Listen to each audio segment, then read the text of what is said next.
오늘은 지연이의 결혼식, 남편 잃고 혼자서 30년을 버텨온 세월의 보상이라 믿었는데 하늘이 이렇게 맑은 날에 이런 일이 일어날 줄 누가 알았겠어요. 신랑이 잠시 지연되고 있습니다. 조금만 기다려 주시기 바랍니다. 사회자가 멋쩍게 웃으며 시간을 끌고 있었고 하객들 사이에서는 웅성거림이 불길처럼 번져나가기 시작했어요. 그때 지연이 친구 미영이가 숨 가쁘게 뛰어와서 외쳤어요. 이모님, 큰일 났어요. 준호 씨가 다른 여자랑 손잡고 호텔로 들어가는 거 제 친구가 직접 봤대요. 그 말을 들은 순간 지연이 얼굴은 순식간에 하얀 천처럼 질려버렸고 하얀 웨딩드레스를 입은 채로 그 자리에 멍하니 서 있는 딸아이를 보니 가슴이 찢어지는 것 같았어요. 사연 시작 전에 구독과 좋아요부터 꼭 눌러주세요. 여러분의 손길 하나가 2배의 행복으로 돌아옵니다. 알림 설정까지 하시면 다음 이야기를 누구보다 빨리 만나실 수 있어요. 나는 이순자입니다. 올해 65. 남편을 잃고 혼자서 딸 하나 키우며 버틴 세월이 30년이 넘었죠. 오늘은 내 딸 지연이의 결혼식입니다. 32까지 시집 못 간다고 쏙 태우던 딸아이가 드디어 좋은 사람 만나서 결혼을 한다니 이보다 기쁜 일이 어디 있겠어요. 새벽 5시부터 잠이 안 와서 일어나 앉았습니다. 창밖으로 보니 하늘이 참 맑더군요. 10월의 가을 하늘이 청명해서 마음까지 상쾌했어요. 좋은 날씨네 하고 중얼거리며 부엌에서 미역국을 끓였습니다. 결혼하는 날 아침엔 미역국을 먹으면 안 된다는 말도 있지만 우리 집안은 대대로 좋은 날엔 미역국을 끓여 먹었거든요. 할머니도 그랬고 어머니도 그랬어요. 국물이 끓어오르는 소리를 들으며 문득 남편 생각이 났어요. 지연이 아버지가 살아계셨다면 오늘 얼마나 기뻐했을까. 딸 결혼식에서 신부 아버지가 신부 손을 신랑에게 넘겨주는 그 순간을 얼마나 기다렸을까. 가슴이 찡해졌지만 오늘만큼은 슬픈 생각하지 말자고 다짐했어요. 엄마, 벌써 일어나셨어요? 지연이가 부스스한 머리로 부엌에 나타났습니다. 하얀 잠옷을 입은 모습이 어린애 같아 보였어요. 32이라지만 아직도 내 눈엔 갓 20살 넘은 아이 같거든요. 특히 잠자리에서 막 일어난 모습은 초등학생 때와 똑같았어요. 응, 잠이 안 와서. 너도 못 잤구나? 지연이는 고개를 끄덕이며 제 옆에 앉았습니다. 긴장돼요. 정말 결혼하는 거 맞나 싶어서 미역국을 떠서 지연이 앞에 놓아주었어요. 긴장되는 게 당연하지. 엄마도 너 아버지랑 결혼할 때 그랬어. 근데 한번 시작하면 다 지나가더라. 그때가 벌써 35년 전이네요. 20살 된 내가 23살 된 지연이 아버지와 결혼하던 날. 그때도 이렇게 새벽부터 잠이 안 왔었어요. 지연이는 숟가락을 들더니 갑자기 눈물을 글썽였습니다. 엄마, 저 혹시 실수하는 거 아니죠? 준호 오빠가 정말 좋은 사람 맞죠? 목소리가 떨렸어요. 불안해하는 게 눈에 보였죠. 순간 가슴이 덜컥했어요. 왜 하필 결혼하는 날 아침에 이런 말을 하는지. 뭔 소리야? 내가 좋아서 결혼하는 거잖아. 준호도 널 좋아하고. 그렇게 말했지만 내 마음도 편하지 않았어요. 사실 준호라는 사람, 처음 만났을 때부터 뭔가 이상했어요. 너무 완벽하게 굴더라고요. 처음 우리 집에 왔을 때도 그랬고, 프로포즈 할 때도 그랬고, 마치 연극을 하는 것처럼 모든 말과 행동이 계산된 느낌이었어요. 특히 눈빛이 그랬습니다. 웃을 때도 눈은 차갑더라고요. 진짜 웃음이 아니라 억지로 지어 보이는 웃음 같았어요. 지연이를 처음 데려왔을 때를 생각해 보니 더욱 그랬어요. 어머님, 안녕하세요. 지연이를 정말 사랑합니다. 인사부터 너무 격식을 차렸어요. 자연스럽지 못했죠. 그리고 제 눈을 똑바로 보지 못하더라고요. 뭔가 숨기는 게 있는 것 같았어요. 하지만 딸이 좋아하는데 뭐라 할 수 있겠어요. 게다가 조건도 나쁘지 않았어요. 35살에 대기업 다니고 아파트도 있고 외제차도 타고 지연이 같은 평범한 아이한테는 과분한 상대라고 생각했거든요. 내가 너무 예민하게 생각하는 건 아닐까 싶기도 했고요. 엄마는 준호 오빠 어떻게 생각하세요? 지연이가 조심스럽게 물었어요. 국물을 한 숟가락 떠먹으면서도 제 눈치를 살폈어요. 글쎄, 나쁘지 않다고 생각해. 널 좋아하는 것 같고. 거짓말이었어요. 마음 한구석에선 계속 불안했거든요. 하지만 딸 앞에서 그런 말 할 순 없었죠. 특히 결혼하는 날 아침에. 지연이는 안심한 듯 미역국을 떠먹기 시작했어요. 맞아요. 준호 오빠가 저 많이 사랑한다고 했어요. 평생 행복하게 해주겠다고. 어제도 전화해서 그랬어요. 딸아이 얼굴에 행복한 미소가 번졌어요. 그 말을 듣는 순간 왜인지 모르게 등골이 서늘했어요. 너무 뻔한 말이라서 그런 건지 아니면 정말 뭔가 이상해서 그런 건지. 평생 행복하게 해주겠다는 말을 하는 남자치곤 눈빛이 너무 차가웠거든요. 엄마, 오늘은 울지 마요. 행복해야 하니까. 지연이가 제 손을 잡으며 말했어요. 손이 차갑더군요. 긴장해서 그런 건지 아니면 다른 이유가 있는 건지. 그래, 안 울어. 우리 딸 예쁘게 시집 보내는 날인데. 나는 웃었지만 가슴 한편이 계속 불안했어요. 뭔가 잘못될 것 같은 느낌. 마치 폭풍 전의 고요함 같은 기분이었어요. 오전 9시쯤 지연이가 샤워를 하러 들어간 사이 혼자 앉아서 생각에 잠겼어요. 정말 내가 예민한 건일까? 딸이 행복하다고 하는데 왜 이렇게 불안할까? 그런데 아무리 생각해봐도 준호라는 남자가 마음에 들지 않았어요. 뭔가 가짜 같다는 느낌을 지울 수가 없었거든요. 특히 지난주에 있었던 일이 자꾸만 머릿속에 맴돌았어요. 결혼 준비 때문에 예식장에 갔을 때였죠. 준호가 플래너와 얘기하는 모습을 봤는데 완전히 다른 사람 같더라고요. 지연이한테 보여주는 다정한 모습이 아니라 차갑고 계산적인 모습이었어요. 마치 사업 거래를 하는 것 같았죠. 오전 10시쯤 미용실에서 연락이 왔어요. 신부 화장하러 오라고. 지연이와 함께 미용실에 가는 차 안에서 딸아이가 갑자기 말했어요. 엄마, 준호 오빠가 어젯밤에 전화했는데 목소리가 이상했어요. 뭔가 불안해하는 것 같더라고요. 말도 횡설수설하고 가슴이 철렁했어요. 뭐라고 했는데? 그냥 사랑한다고 하면서도 뭔가 죄송하다는 말을 계속했어요. 왜 죄송하다고 하는지 물어봤는데 대답을 안 하더라고요. 결혼 전에 긴장하는 거 아니겠어? 남자들도 그런다더라. 그렇게 말했지만 속으론 또 불안해졌어요. 죄송하다는 말을 왜 했을까? 무엇 때문에 미안해하는 거지? 미용실에서 지연이가 화장을 하는 동안 나는 계속 휴대폰을 들여다봤어요. 혹시 준호한테서 연락이 올까봐. 하지만 아무 연락도 없었어요. 신랑이 결혼식 당일에 신부 어머니한테 인사 한 번 안 하는 게 정상일까 싶었어요. 어머님, 신부님 정말 예쁘게 나왔어요. 미용사가 말했을 때 지연이를 돌아보니 정말 아름다웠어요. 하얀 드레스를 입고 화장을 한 모습이 천사 같더라고요. 내 평생 본 것 중에 가장 아름다운 모습이었어요. 우리 딸 정말 예쁘다. 나는 눈물이 날 것 같아서 고개를 돌렸어요. 기쁜 눈물인지 불안한 눈물인지 구분이 안 됐어요. 예식장에 도착했을 때는 오후 2시쯤이었어요.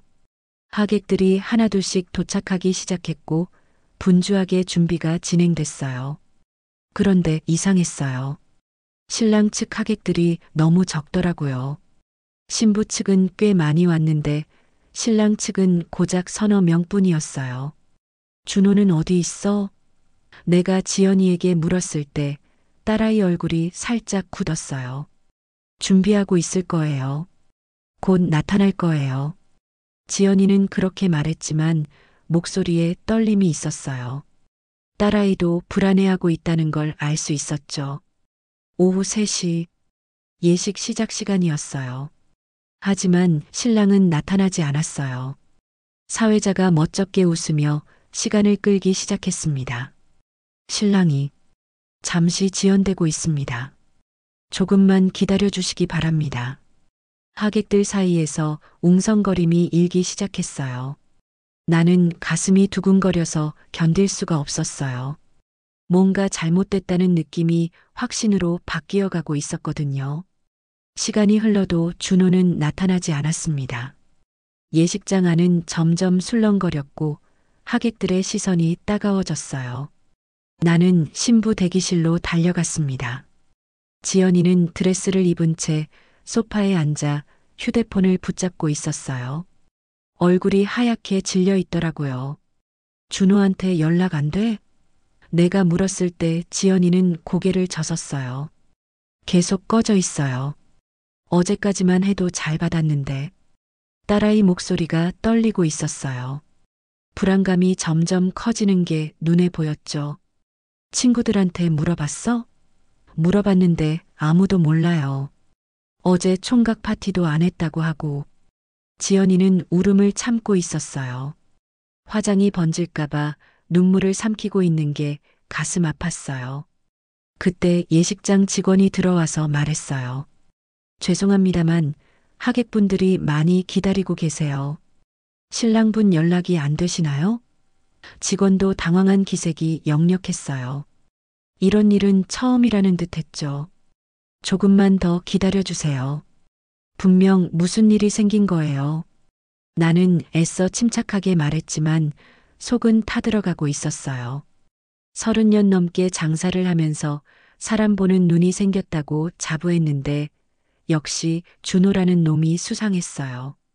오후 4시가 넘어가자 하객들이 하나둘씩 자리를 뜨기 시작했어요. 일이 있어서 먼저 가볼게요. 무슨 일인지 모르겠지만 연락받으면 알려주세요. 사과하며 나가는 하객들을 보니 얼굴이 화끈거렸어요. 창피함과 분노가 동시에 치밀어 올랐죠. 지연이는 점점 초조해했어요.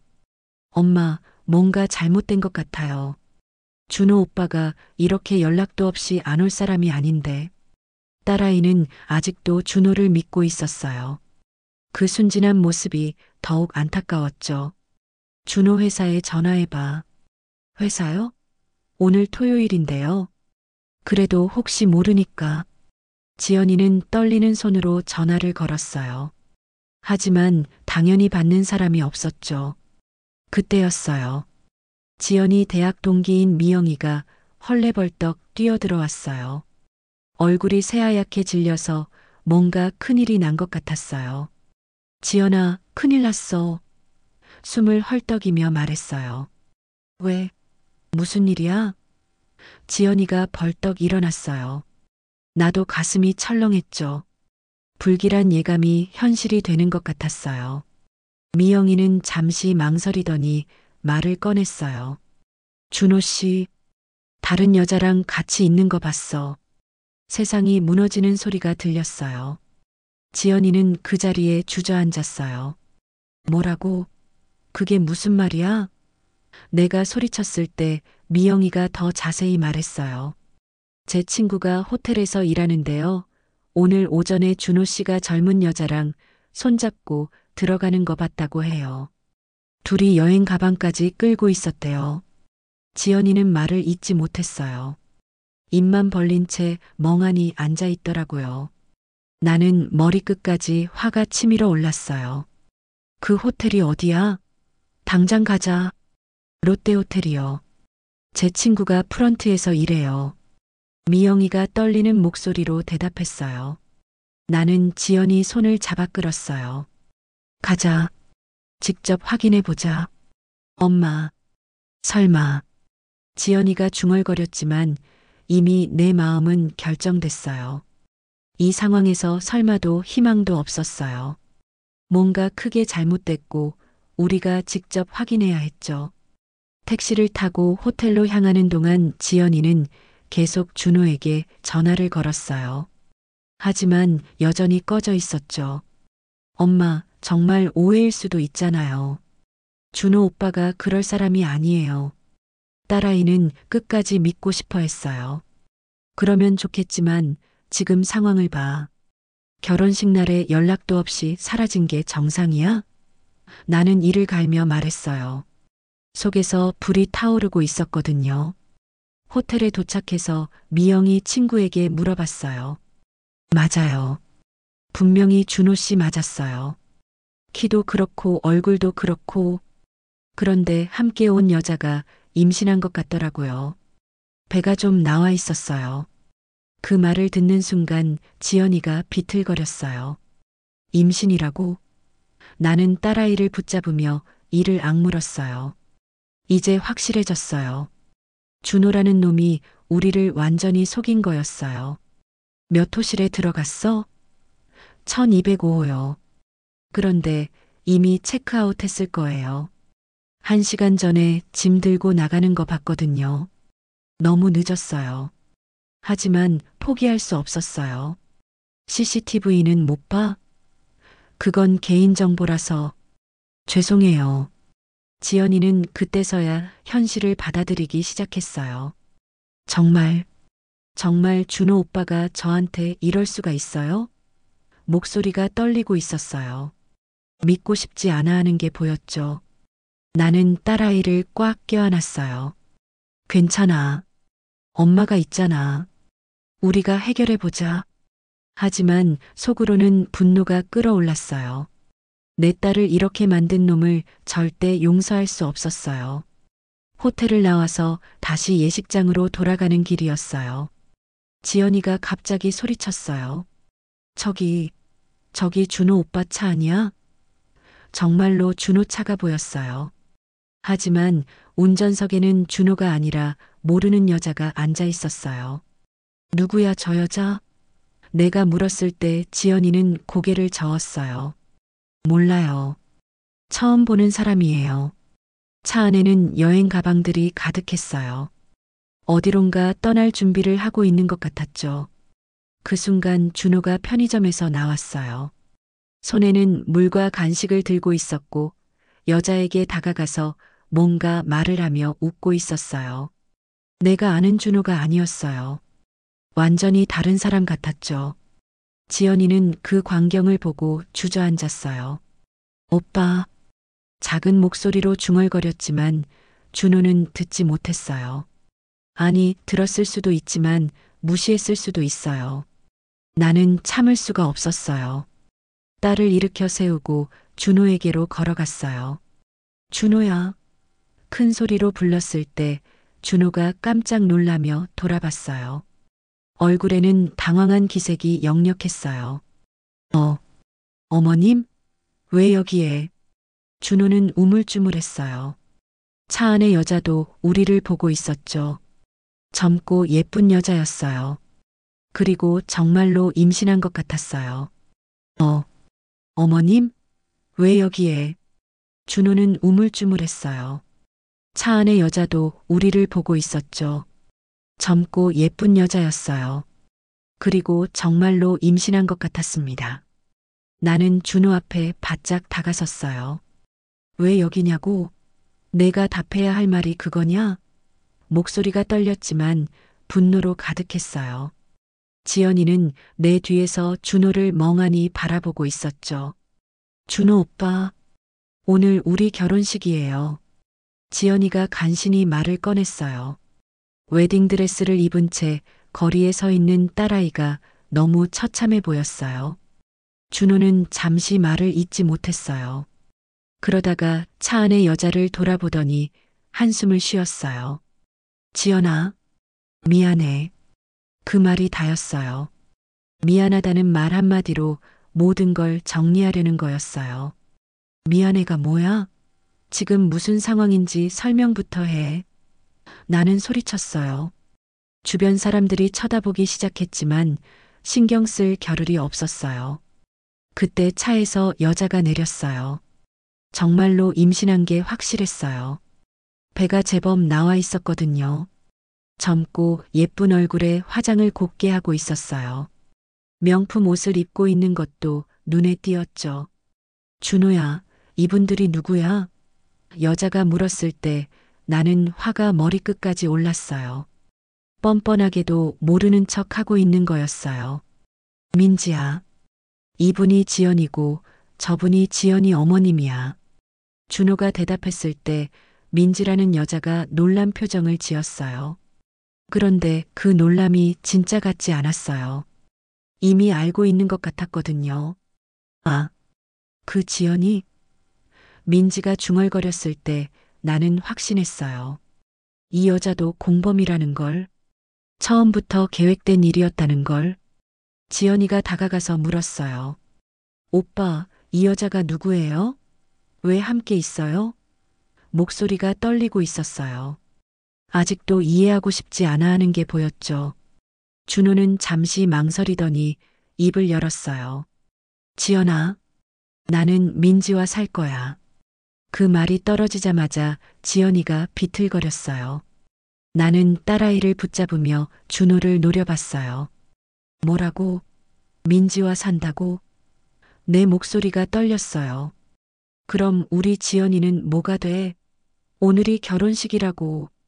어머님, 정말 죄송합니다. 하지만 저희는 진짜 사랑이에요. 민지가 나서서 말했어요. 뻔뻔하게도 사랑이라는 말을 입에 담고 있었어요. 나는 그 자리에서 신발을 벗어 집어던졌어요. 이년아, 내가 감히 내 딸 인생을 망가뜨려. 신발이 민지 어깨에 맞았지만 별로 아프지 않았나 봐요. 오히려 비웃는 것 같았어요. 이모님, 화내지 마세요. 준호는 원래 저를 사랑했어요.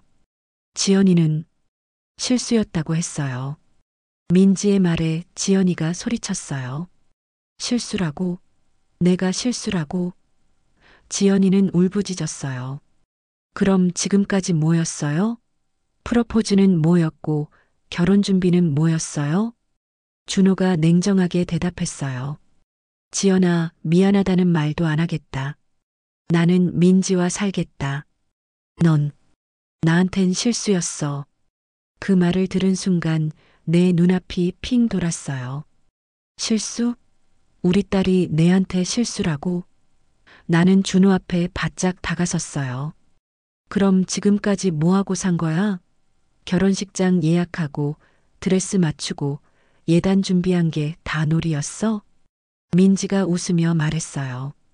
이모님, 이제 방해하지 마세요. 저희는 아이도 생겼어요. 진짜 가족이 되는 거예요. 그 말에 지연이가 무릎을 꿇었어요. 하얀 웨딩드레스가 더러워지는 것도 모르고 바닥에 주저앉아 울부짖기 시작했어요. 오빠, 왜요? 왜 이래요? 사람들이 하나둘씩 모여들기 시작했어요. 휴대폰을 꺼내서 영상을 찍는 사람들도 있었어요. 그 카메라 불빛이 내 가슴을 찔렀어요. 내 딸이 이런 수치를 당하고 있는데 구경거리가 되고 있다니. 아, 뭘 찍어? 그만 찍으라고. 나는 사람들에게 소리쳤어요. 하지만 더 많은 사람들이 몰려들었어요.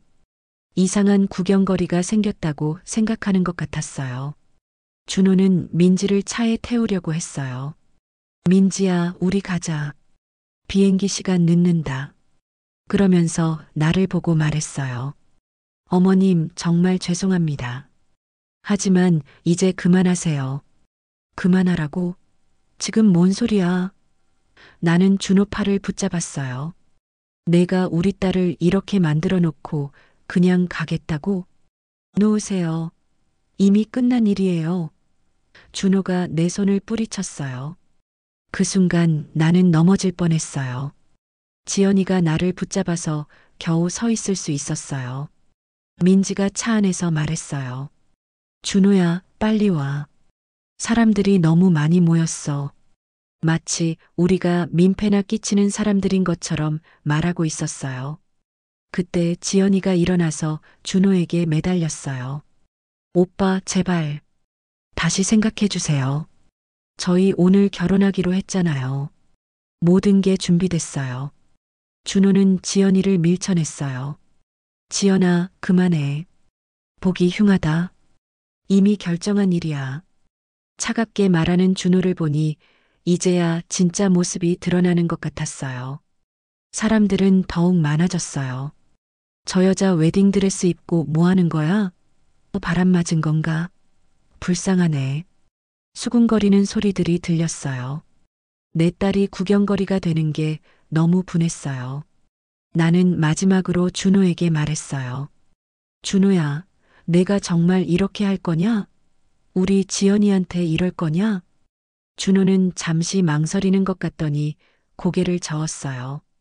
어머님, 정말 죄송해요. 하지만 사랑은 어쩔 수 없어요.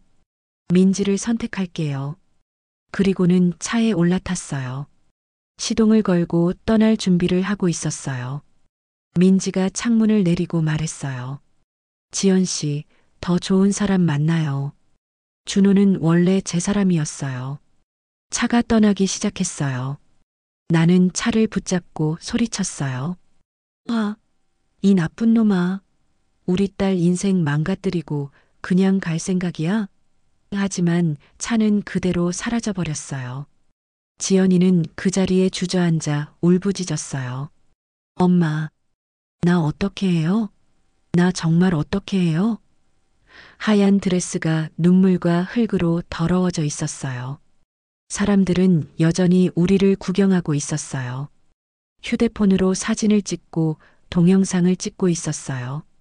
내 딸의 가장 비참한 순간이 인터넷에 퍼질 거라는 생각에 가슴이 미어졌어요. 나는 지연이를 일으켜 세웠어요. 가자. 여기서 이러면 안 돼. 하지만 지연이는 일어날 힘도 없어 보였어요. 엄마, 나 죽고 싶어요. 그 말을 듣는 순간 내 가슴이 찢어지는 것 같았어요. 내 딸이 죽고 싶다고 말하다니. 준호라는 놈 때문에 내 딸이 이렇게 됐다는 게 너무 분했어요. 나는 지연이를 간신히 일으켜서 택시에 태웠어요. 딸아이는 멍한 표정으로 창밖만 바라보고 있었어요. 하얀 웨딩드레스는 이제 더럽혀져서 초라해 보였죠. 내 마음도 그 드레스처럼 찢어져 있었어요. 예식장으로 돌아가는 길에 지연이가 중얼거렸어요. 엄마, 사람들이 다 봤어요. 휴대폰으로 찍는 것도 봤어요. 목소리가 죽어 있었어요. 살아있는 사람의 목소리가 아니었죠. 괜찮아. 다 지나갈 거야. 나는 딸아이 손을 꽉 잡았어요. 하지만 내 손도 떨리고 있었어요. 괜찮을 리가 없었거든요. 오늘 일은 평생 따라다닐 거였어요. 예식장에 도착했을 때는 이미 아수라장이 됐어요. 남아있던 하객들이 웅성거리고 있었고 예식장 직원들은 어쩔 줄 몰라 하고 있었어요. 우리가 나타나자 모든 시선이 우리에게 쏠렸어요. 지연이 고모가 달려와서 물었어요. 순자야, 무슨 일이야? 준호는 어디 있어?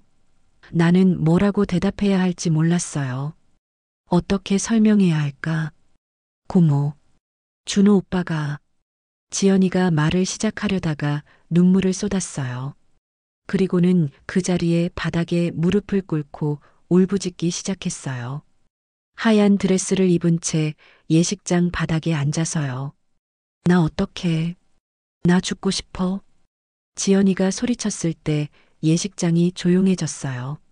모든 사람들이 충격받은 표정으로 바라보고 있었어요. 내 딸이 이런 모습을 보이다니. 고모가 나를 잡고 물었어요. 순자야, 도대체 무슨 일이야? 왜 지연이가 저래? 나는 이를 악물고 대답했어요. 준호가 다른 여자랑 도망갔어. 그 말이 떨어지자마자 예식장이 또다시 웅성거렸어요. 뭐라고? 결혼식 당일에? 말이 되나?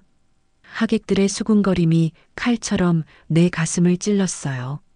누군가 휴대폰을 꺼내서 지연이를 찍기 시작했어요.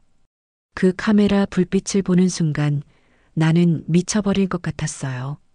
아, 뭘 찍어. 그만 찍으라고. 소리를 질렀지만 더 많은 사람들이 휴대폰을 꺼냈어요. 지연이는 계속 바닥에 앉아서 울고 있었어요. 엄마, 나 어떻게 살아요? 사람들이 다 알게 됐어요. 딸아이 목소리가 점점 작아지고 있었어요. 기운이 빠져나가는 게 보였죠. 그때 예식장 문이 열리면서 준호 부모가 들어왔어요. 준호 어머니가 상황을 보더니 당황한 표정을 지었어요. 이게 무슨 일입니까? 마치 자기들은 아무것도 모른다는 듯이 말했어요. 나는 준호 어머니에게 다가갔어요. 사모님, 준호가 어디 있는지 아세요? 목소리를 최대한 참고 물었어요. 하지만 속은 끓어오르고 있었거든요. 준호요? 모르겠는데요. 오늘 결혼식 아닌가요? 준호 어머니가 시치미를 떼는 것 같았어요. 정말 모르는 건지 아니면 아는데 모르는 척 하는 건지. 준호가 다른 여자랑 도망갔어요. 임신한 여자랑. 나는 참을 수 없어서 소리쳤어요. 예식장이 다시 한번 술렁거렸어요. 준호 아버지가 나서서 말했어요. 뭐라고요? 그게 무슨 말입니까? 하지만 표정을 보니 정말로 놀란 것 같지는 않았어요. 뭔가 알고 있는 것 같았거든요. 지연이가 일어나서 준호 부모에게 다가갔어요. 어머님, 아버님, 준호 오빠가 어디 있는지 정말 모르세요? 간절한 목소리로 물었어요. 준호 어머니가 잠시 망설이더니 말했어요. 지연 씨, 사실 준호가 며칠 전에 연락했어요. 결혼을 못하겠다고. 그제서야 진실을 말하기 시작했어요. 뭐라고요? 지연이가 비틀거렸어요. 며칠 전에 알고 계셨어요? 목소리가 떨리고 있었어요. 분노와 절망이 섞여 있었죠. 미안해요. 하지만 우리도 어쩔 수 없었어요. 준호가 다른 여자를 사랑한다고 하더라고요. 준호 아버지가 말했을 때 나는 화가 머리끝까지 올랐어요. 몇 일 전에 알았으면서 왜 말 안 했어요? 왜 오늘까지 기다렸어요? 내가 소리쳤을 때 준호 어머니가 고개를 숙였어요. 정말 죄송해요. 하지만 준호가 자기가 직접 말하겠다고 했어요. 변명 같은 대답이었어요. 결국 자기들도 공범이었던 거죠. 하객들은 더욱 웅성거렸어요. 미리 알았으면서 왜 말 안 했을까? 너무하네. 신부가 불쌍해. 수군거리는 소리들이 더욱 커졌어요. 지연이는 그 자리에서 다시 주저앉았어요. 다들 알고 계셨구나. 나만 몰랐구나. 중얼거리며 눈물을 흘렸어요. 배신감이 더 커진 것 같았어요. 그때 또 다른 하객이 말했어요. 나도 어제 준호 봤어. 임신한 여자랑 같이 있던데. 또 다른 증언이 나오기 시작했어요. 나도 봤어. 지난주에 카페에서 보았는데 완전 다른 사람 같더라. 원래 바람기가 있다고 들었어. 하나씩 터져나오는 이야기들을 들으니 더욱 화가 났어요. 준호 어머니가 지연이에게 다가가서 말했어요. 지연 씨, 정말 미안해요. 하지만 인연이 아니었나 봐요. 그런데 그 말투가 진심으로 미안해하는 것 같지 않았어요. 인연이 아니었다고요? 나는 참을 수 없었어요. 그럼 지금까지 뭐였어요? 프로포즈하고 결혼 준비하고 예식장까지 잡은 게 다 놀이였어요? 준호 아버지가 차갑게 말했어요. 이미 끝난 일인데 뭘 그렇게 난리세요? 괜히 우리 아들 잡지 마세요. 그 말에 나는 쓰러질 뻔했어요. 우리 아들 잡지 말라고요? 나는 이를 갈며 말했어요. 당신들 아들이 우리 딸 인생을 망가뜨려 놓고 뭐라는 말이에요? 예식장은 완전히 아수라장이 됐어요. 하객들은 계속 휴대폰으로 찍고 있었고 웅성거림은 더욱 커졌어요. 지연이는 바닥에 앉아서 흐느끼고 있었어요. 엄마, 나 정말 죽고 싶어요. 이렇게 살아서 뭐해요? 지연이가 중얼거렸을 때 내 가슴이 찢어지는 것 같았어요. 내 딸이 이런 말을 하다니. 준호 부모는 서둘러 나가려고 했어요. 우리는 이만 가볼게요. 더 이상 할 말이 없네요. 마치 자기들은 피해자인 것처럼 행동하고 있었어요. 가지 마세요. 이 일을 이대로 넘길 수 없어요. 내가 소리쳤지만 준호 부모는 그냥 나가버렸어요. 뒤도 돌아보지 않고 말이에요. 나는 지연이를 일으켜 세우려고 했어요. 지연아, 일어나자. 집에 가자. 하지만 딸아이는 일어설 기운도 없어 보였어요. 완전히 무너진 것 같았어요. 하객들은 하나둘씩 나가기 시작했어요. 정말 안 됐다. 불쌍해라. 준호 그놈 너무하네. 동정의 말들을 남기면서 말이에요. 하지만 그 동정이 더욱 아팠어요. 예식장이 거의 비워졌을 때 지연이가 말했어요. 엄마, 나 정말로 죽고 싶어요. 이런 창피함을 어떻게 견뎌요? 피가 거꾸로 솟는 것 같았어요. 내 딸을 이렇게 만든 놈들을 절대 용서할 수 없었어요.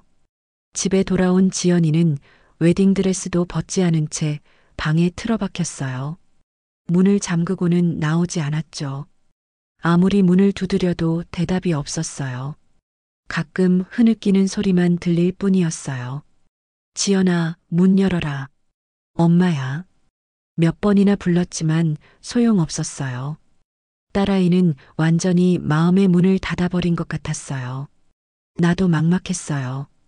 어떻게 위로해야 할지 몰랐거든요. 첫째 날 밤이 지나갔어요. 지연이는 밥도 안 먹고 물도 안 마셨어요. 내가 문 앞에 갖다 놓은 음식도 그대로 있었어요. 이런 상태가 계속되면 큰일 날 것 같았어요. 둘째 날도 마찬가지였어요. 지연이는 여전히 방에서 나오지 않았어요. 가끔 화장실에 다녀오는 것 외에는 계속 방에만 있었죠. 얼굴도 보기 힘들었어요. 문을 살짝 열고 들어갈 때마다 웨딩드레스를 입은 채 이불을 뒤집어 쓰고 있었거든요. 지연아, 이러면 안 돼. 밥이라도 먹어야지. 내가 말해도 대답이 없었어요. 가끔 엄마, 나 혼자 있고 싶어요라는 말만 들렸어요. 목소리가 점점 작아지고 있었어요. 셋째 날 밤이었어요. 나는 잠을 못 이루고 있었어요. 지연이가 걱정돼서 그랬죠. 딸아이가 정말 극단적인 선택을 할까봐 무서웠어요. 계속 죽고 싶다고 말하고 있었거든요. 새벽 2시쯤이었을까요? 지연이 방에서 뭔가 떨어지는 소리가 났어요. 쿵 하는 소리였는데 평소보다 컸어요. 혹시나 해서 문을 두드려 봤지만 대답이 없었어요.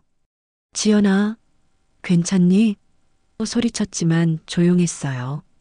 너무 조용해서 오히려 무서웠어요. 뭔가 잘못된 것 같다는 느낌이 들었거든요. 나는 비상열쇠로 문을 열었어요. 그리고는 그 광경을 보고 기절할 뻔했어요. 지연이가 바닥에 쓰러져 있었거든요. 손목에서 피가 흘러나오고 있었어요. 지연아, 안 돼. 나는 딸아이를 끌어안고 울부짖었어요. 손목에 상처가 있었지만 다행히 깊지는 않았어요. 하지만 피는 꽤 많이 흘렸더라고요. 지연이는 의식이 있었어요. 하지만 힘이 없어 보였어요. 엄마, 미안해요. 나 정말 견딜 수 없어요. 작은 목소리로 중얼거렸어요. 바보야. 왜 이런 짓을 해? 나는 울면서 지연이 상처를 압박했어요. 응급처치를 하면서도 눈물이 계속 났어요. 내 딸이 이런 일을 하다니. 엄마, 나 어떻게 살아요? 사람들이 다 알고 있어요. 인터넷에도 올라갔다고 친구들이 그러더라고요. 지연이가 울면서 말했어요. 정말 그럴까봐 무서웠어요. 그런 거 신경 쓰지 마. 내가 왜 죽어야 해? 잘못한 건 저놈들이야. 나는 딸아이를 더욱 꽉 껴안았어요. 따뜻한 체온을 느끼면서 안심이 됐어요.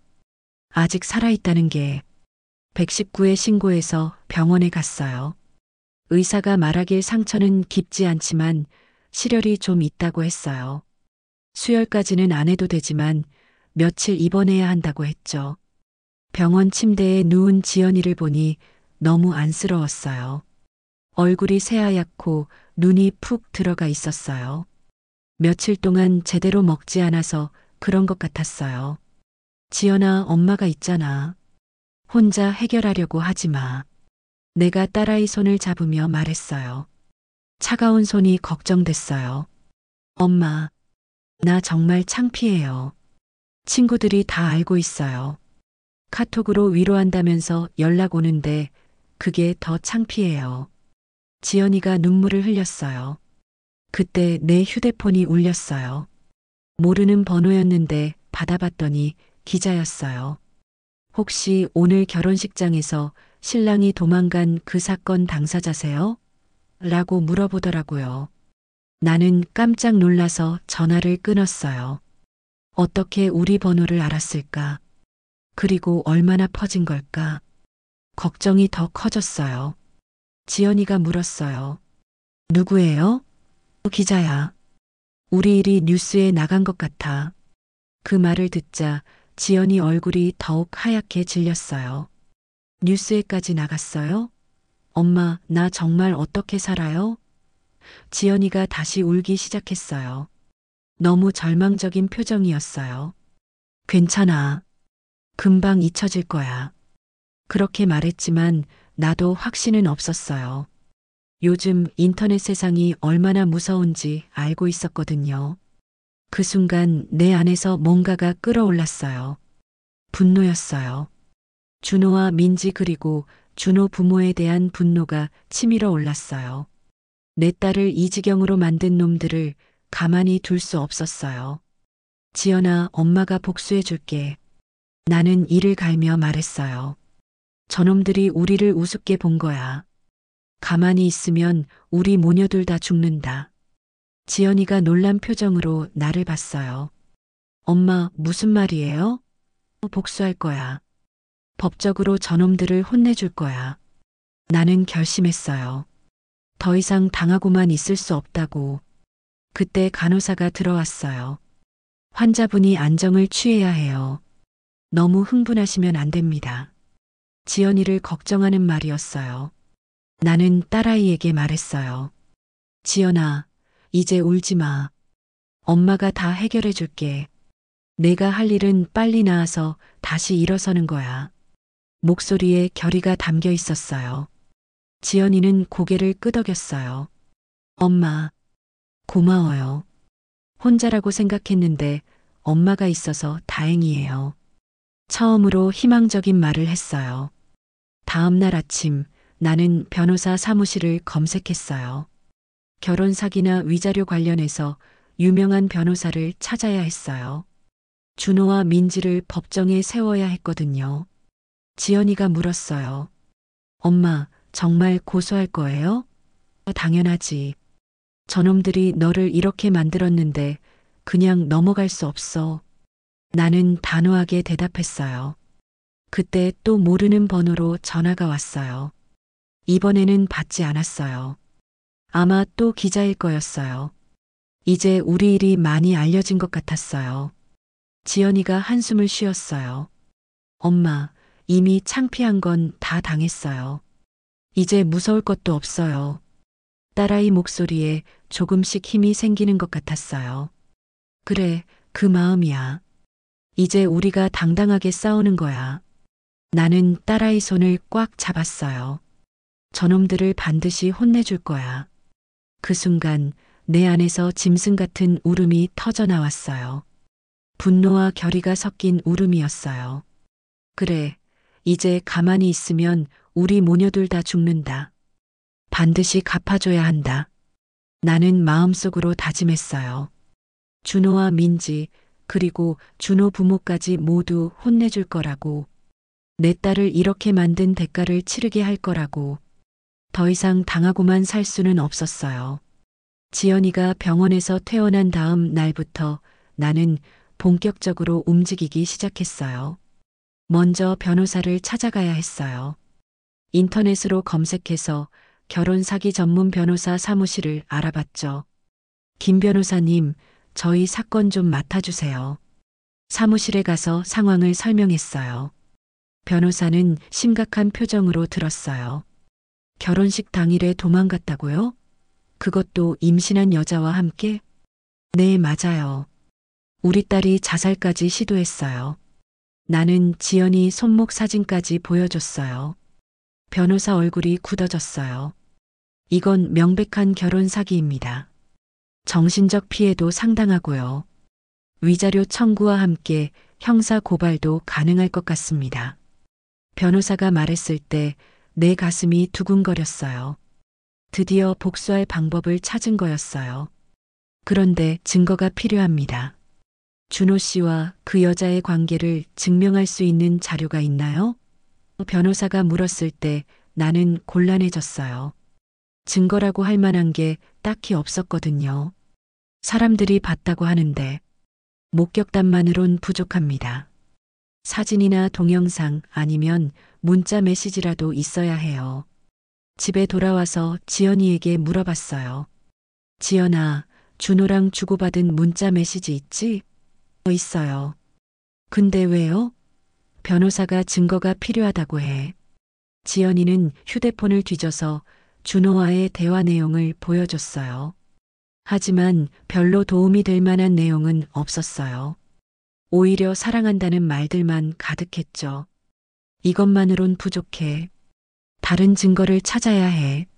나는 고민에 빠졌어요. 어떻게 하면 준호의 바람을 증명할 수 있을까? 그때 지연이가 말했어요. 엄마, 미영 언니가 그러는데 준호 오빠 SNS에 뭔가 있을 거래요. SNS? 네, 인스타그램이요. 나는 지연이에게 준호 인스타그램을 보여달라고 했어요. 하지만 계정이 비공개로 바뀌어 있었어요. 원래는 공개였는데. 지연이가 당황했어요. 수상해. 뭔가 숨길 게 있으니까 비공개로 바꾼 거야. 나는 확신했어요. 준호가 증거를 없애려고 하는 것 같았거든요. 며칠 후 미영이가 연락을 해왔어요. 이모님, 큰 발견했어요. 목소리가 흥분돼 있었어요. 뭐를 발견했는데? 준호 전 여자친구를 찾았어요. 미영이 말로는 준호의 전 여자친구가 대학 동기라는 거였어요. 그 여자친구도 준호한테 비슷하게 당했다고 하더라고요. 정말요? 내가 놀라서 물었을 때 미영이가 계속 설명했어요. 작년에 준호랑 사귀었는데 갑자기 연락이 끊어졌대요. 나중에 알고 보니 다른 여자랑 사귀고 있었다고 해요. 이건 중요한 정보였어요. 준호의 패턴을 증명할 수 있는 증거가 될 수 있었거든요. 그 여자 연락처 알 수 있어? 네, 제가 물어볼게요. 다음 날 그 전 여자친구 현지를 만났어요. 커피숍에서 만났는데 현지는 준호 얘기만 나오면 화를 냈어요. 준호 그 사람 정말 나쁜 사람이에요. 저도 완전히 속았거든요. 현지가 말했어요. 어떻게 당하셨어요? 6개월 동안 사귀었는데 갑자기 연락이 안 되더라고요. 나중에 친구를 통해 알았는데 다른 여자랑 동거하고 있었어요. 현지는 분노에 찬 표정이었어요. 그런데 더 충격적인 게 있어요. 현지가 휴대폰을 꺼내서 보여줬어요. 이거 봐요. 화면에는 준호와 민지가 함께 찍은 사진이 있었어요. 이게 뭐예요? 내가 물었을 때 현지가 설명했어요. 작년 크리스마스에 찍힌 사진이에요. 그때부터 준호랑 그 민지가 사귀고 있었던 거죠. 내 머리가 띵해졌어요. 작년 크리스마스면 준호가 지연이와 사귀기 시작한 지 얼마 안 됐을 때였거든요. 즉, 처음부터 두 명을 동시에 만나고 있었던 거였어요. 이 사진 어떻게 구하셨어요? 제 친구가 그날 같은 카페에 있었는데 우연히 찍었어요. 나중에 보니까 준호더라고요. 이건 결정적인 증거였어요. 준호가 지연이를 속이고 민지와 바람을 피웠다는 증거였거든요. 더 있어요. 현지가 또 다른 사진을 보여줬어요. 이건 올해 2월에 찍힌 건데 민지 배가 나와 있어요. 정말로 임신한 게 확실해 보였어요. 나는 흥분돼서 물었어요. 이 사진들 우리가 사용해도 될까요? 당연히 쓰세요. 저도 준호 그 사람 혼내주고 싶어요. 집에 와서 변호사에게 연락했어요. 변호사님, 결정적인 증거를 찾았어요. 사진들을 보내드리니까 변호사가 흥분했어요. 이거면 승소 확률이 매우 높습니다. 명백한 이중교제와 결혼 사기의 증거네요. 변호사 목소리가 자신감에 차 있었어요. 그런데 더 놀라운 발견이 있었어요. 현지가 또 연락을 해왔거든요. 이모님, USB 하나 받았어요. 준호 전 회사 동료가 준 건데 엄청난 내용이 들어있어요. USB 안에는 준호와 민지가 호텔에서 찍은 영상들이 들어있었어요. 둘이 술을 마시며 웃고 있는 모습, 그리고 지연이에 대해 나쁘게 말하는 내용까지 있었어요. 지연이? 걔는 그냥 안전한 선택지였어. 내가 임신했으니까 이제 버려도 돼. 준호가 민지에게 하는 말이었어요. 듣는 순간 피가 거꾸로 솟았어요. 민지도 웃으며 대답했어요. 그 순진한 년 아직도 오빠만 믿고 있을걸? 둘이 웃는 모습을 보니 치가 떨렸어요. 그런데 결혼식 당일에 어떻게 할 거야? 민지가 물었을 때 준호가 대답했어요. 그냥 안 가면 되지 뭐. 전화도 안 받고 진단서도 있어요. 현지가 또 다른 서류를 보여줬어요. 민지 임신 진단서예요. 임신 4개월이래요. 날짜를 보니 준호가 지연이한테 프로포즈한 것과 거의 비슷한 시기였어요. 모든 퍼즐이 맞춰졌어요. 준호는 민지가 임신한 걸 알고도 지연이와 결혼하려고 했던 거였어요.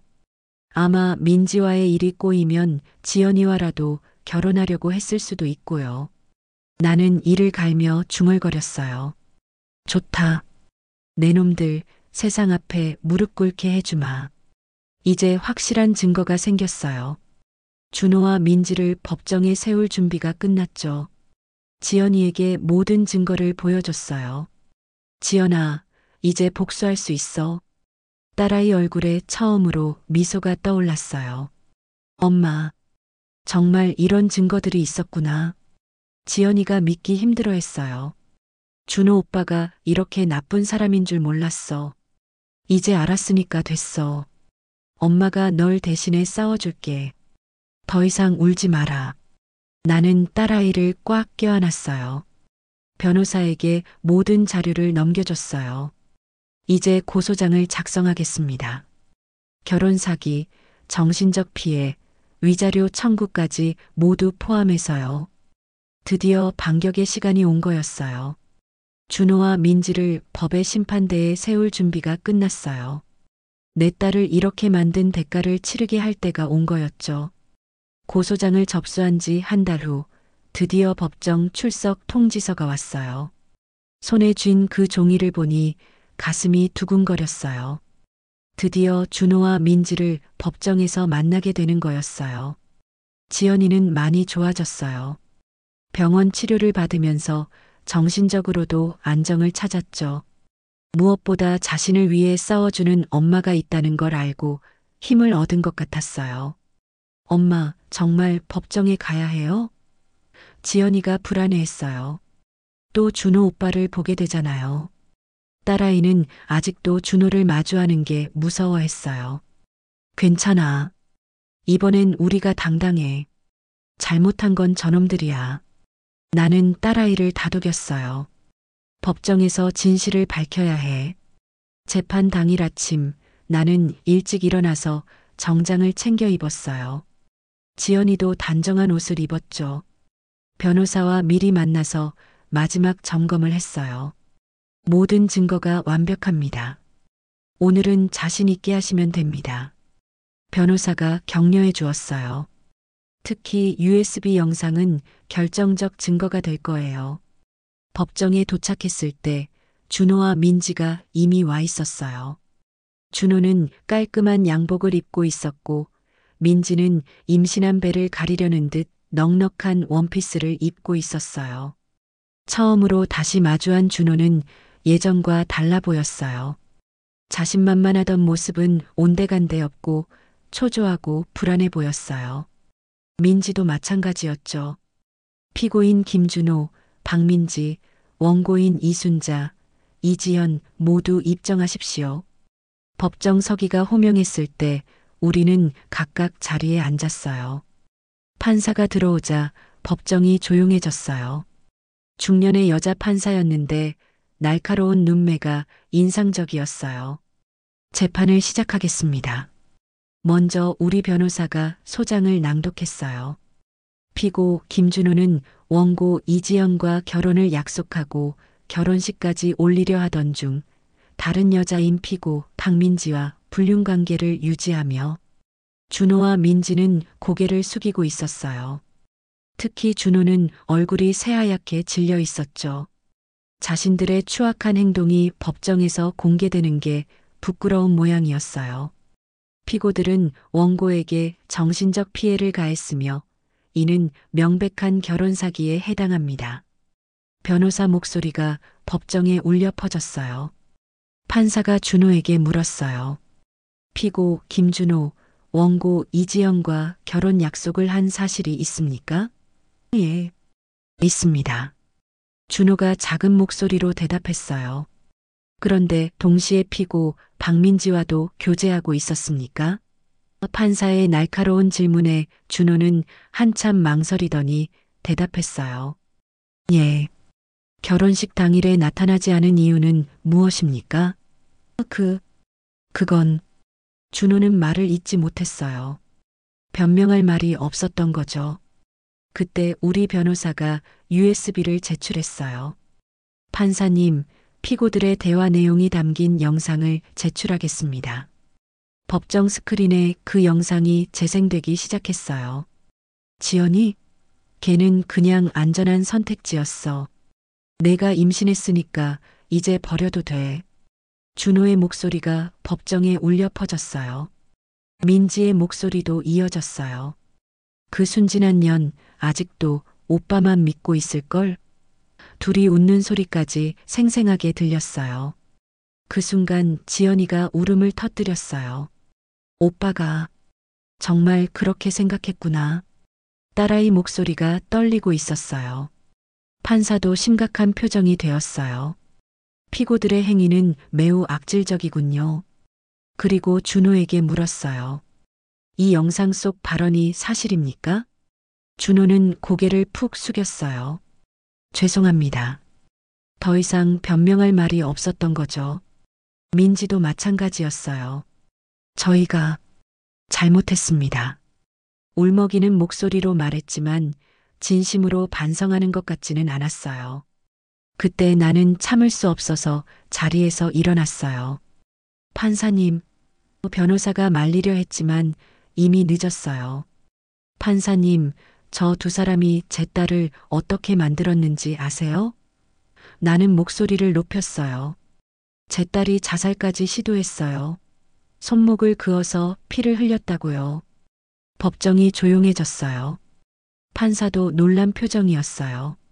원고 어머니, 자리에 앉으세요. 증언은 순서대로 하겠습니다. 나는 자리에 앉았지만 분노가 가라앉지 않았어요. 사랑이라고 했지만 그게 사랑이에요? 내 딸 피눈물이 젖을 사랑이에요? 판사가 민지에게 물었어요. 피고 박민지, 피고 김준호와 언제부터 교제했습니까? 작년 11월부터입니다. 민지가 떨리는 목소리로 대답했어요. 그럼 원고 이지연과 교제 시작 시기와 겹치는군요. 판사가 날카롭게 지적했어요. 임신은 언제 했습니까? 올해 1월쯤입니다. 민지의 대답에 법정이 다시 술렁거렸어요. 지연이와 준호가 결혼 준비를 한창 하고 있을 때였거든요. 피고들은 결혼식 당일 신부를 버리고 사라진 사실을 인정합니까? 판사가 엄중하게 물었어요. 준호가 고개를 끄덕였어요. 인정합니다. 정말 죄송합니다. 하지만 그 사과가 진심으로 들리지 않았어요. 민지가 울먹이며 말했어요. 저희는 정말 사랑했어요. 하지만 방법이 잘못됐어요. 그 순간 나는 또다시 참을 수 없었어요. 사랑이라고? 내 딸을 속이고 바람 피우고 결혼식 날 버린 게 사랑이라고? 조용히 하십시오. 판사가 호령했어요. 하지만 나는 계속 말했어요.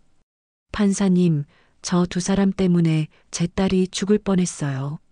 배신은 죄입니다. 탐욕은 사랑이 아니에요. 내 목소리가 법정에 울려 퍼졌어요. 준호는 더욱 고개를 숙였어요. 민지도 눈물을 흘리고 있었어요. 하지만 그게 진짜 반성인지는 의문이었어요. 판사가 마지막으로 물었어요. 피고들, 마지막으로 할 말이 있습니까? 준호가 일어서서 말했어요. 지연 씨와 어머님께 정말 죄송합니다. 제가 너무 잘못했습니다. 하지만 그 사과도 형식적으로 들렸어요. 민지도 일어서서 말했어요. 저도 정말 미안합니다. 하지만 저희 아이는 죄가 없어요. 판사가 망치를 두드렸어요. 판결을 선고하겠습니다. 법정이 조용해졌어요. 피고 김준호는 원고에게 위자료 5천만 원을 지급하라. 피고 박민지는 원고에게 위자료 3천만 원을 지급하라. 판사의 목소리가 엄숙하게 들렸어요. 망치 소리가 울려 퍼졌어요. 우리가 승소한 거였어요. 나는 지연이를 꽉 껴안았어요. 우리가 이겼어. 정의가 승리했어. 지연이도 눈물을 흘리며 말했어요. 엄마, 고마워요. 정말 고마워요. 딸아이 목소리에 희망이 섞여 있었어요. 준호와 민지는 고개를 숙인 채 법정을 나갔어요. 더 이상 당당하지 못했어요. 자신들의 추악한 행동이 세상에 드러났으니까요. 법정을 나오면서 나는 중얼거렸어요. 세상의 정의가 승리했다. 이제 우리 딸이 다시 일어설 차례야. 재판이 끝난 후 몇 달이 흘렀어요. 지연이는 놀랍도록 달라져 있었어요. 예전의 우울하고 절망적인 모습은 온데간데였고 조금씩 생기를 되찾고 있었어요. 엄마, 나 다시 일하러 나가고 싶어요. 어느 날 아침 지연이가 말했어요. 오랫동안 듣고 싶었던 말이었어요. 딸아이가 드디어 세상으로 나올 준비가 된 것 같았거든요. 정말 괜찮겠어? 나는 조심스럽게 물었어요. 아직도 걱정이 됐거든요. 혹시 또 상처받을까 봐서요. 네, 이제 괜찮아요. 오히려 집에만 있으니까 더 우울해져요. 사람들 사이에서 일하면서 새로운 시작을 하고 싶어요. 지연이 목소리에 확신이 있었어요. 지연이는 예전 회사로 복귀하는 대신 새로운 곳을 선택했어요. 새로운 환경에서 새로운 사람들과 일하고 싶어요. 과거는 이제 정리하고 싶어요. 첫 출근 날 아침 지연이를 보내면서 가슴이 뭉클했어요. 단정한 정장을 입고 화장을 한 딸아이 모습이 정말 아름다워 보였어요. 무엇보다 눈에 생기가 돌았어요. 엄마, 다녀올게요. 걱정하지 마요. 지연이가 환하게 웃으며 인사했어요. 그 웃음이 진짜 웃음이라는 걸 알 수 있었어요. 그래, 힘들면 언제든 집에 와. 엄마가 항상 여기 있을게. 나는 딸아이를 꽉 껴안았어요. 며칠 후 지연이가 일에서 돌아와서 말했어요. 엄마, 새 직장 동료들이 정말 좋아요. 아무도 제 과거를 모르니까 편해요. 딸아이 얼굴이 밝아져 있었어요. 위자료도 제대로 받았어요. 준호와 민지가 판결대로 돈을 지급했거든요. 8천만 원이라는 큰 돈이었어요. 지연이는 그 돈으로 새로운 시작을 준비했어요. 엄마, 이 돈으로 작은 카페라도 차릴까 생각해요. 지연이가 말했을 때 나는 깜짝 놀랐어요. 정말? 네, 사람들과 소통하면서 제가 좋아하는 일을 해보고 싶어요. 그동안 지연이가 커피에 관심이 많았던 걸 알고 있었어요.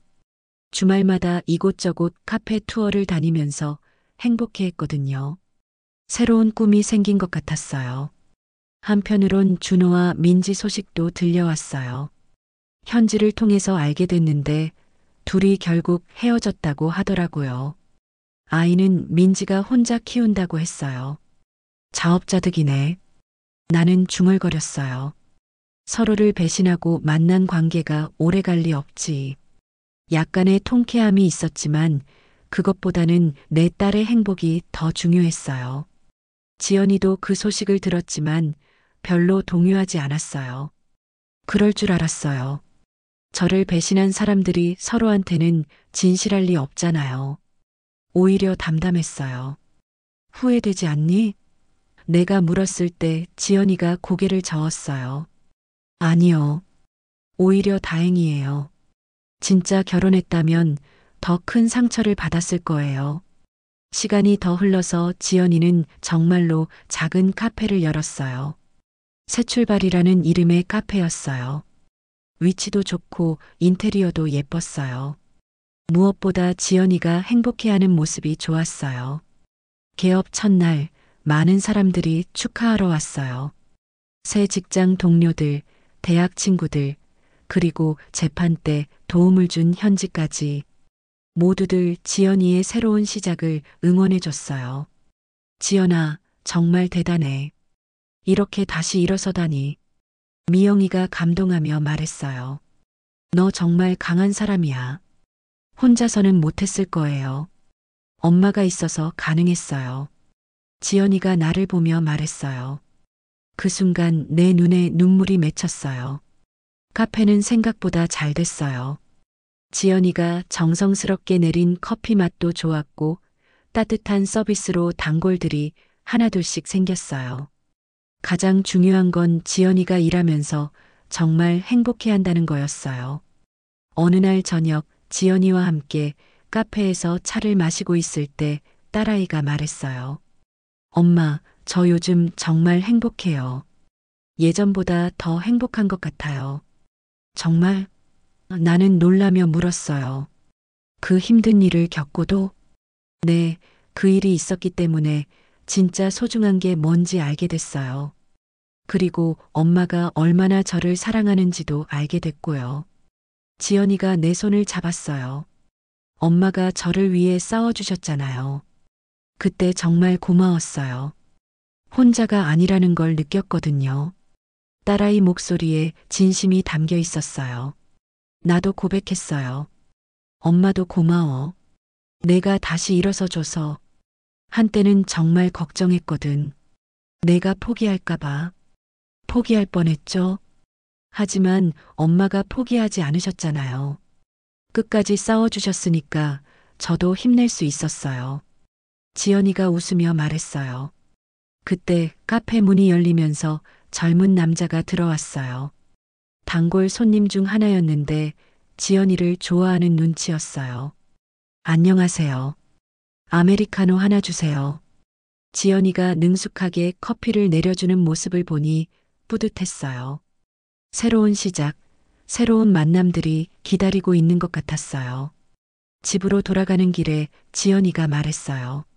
엄마, 언젠가는 다시 사랑도 하고 결혼도 할 거예요. 하지만 이번엔 정말 좋은 사람과 할 거예요. 그래, 그때가 되면 엄마가 제대로 확인해 볼게. 나는 웃으며 대답했어요. 이번엔 실수 안 해. 네, 이제 엄마도 제 눈도 밝아졌으니까요. 지연이가 장난스럽게 말했어요. 그날 밤 잠자리에 들면서 나는 생각했어요. 지연이의 눈물은 이제 희망의 씨앗이 되었다고. 그 고통스러운 시간들이 딸아이를 더 강하게 만들어줬다고. 창밖으로 별이 보였어요. 남편이 하늘에서 우리를 지켜보고 있는 것 같았어요. 여보, 우리 딸 잘 키웠죠? 이제 혼자서도 잘 살아갈 수 있을 것 같아요. 내 마음속에서도 평화가 찾아왔어요. 분노와 원한으로 가득했던 마음이 이제는 희망과 사랑으로 채워져 있었어요. 두 인간을 지옥으로 보낸 건 내 분노가 아니라 세상의 정의였어요. 그리고 내 딸의 눈물은 이제 정말로 희망의 씨앗이 되어 새로운 꿈을 키우고 있었어요. 지연이가 말한 대로 우리는 다시 빛날 준비가 되어 있었어요. 더 강하게, 더 아름답게 빛날 준비가 말이에요. 오늘 사연이 여러분 마음에 작은 울림이 되었길 바랍니다. 다음 이야기가 기다려지신다면 구독과 알림 설정 잊지 마시고 좋아요와 댓글로 마음을 나눠주세요. 여러분 덕분에 이 채널이 이어집니다. 감사합니다. 사연 일상이었습니다.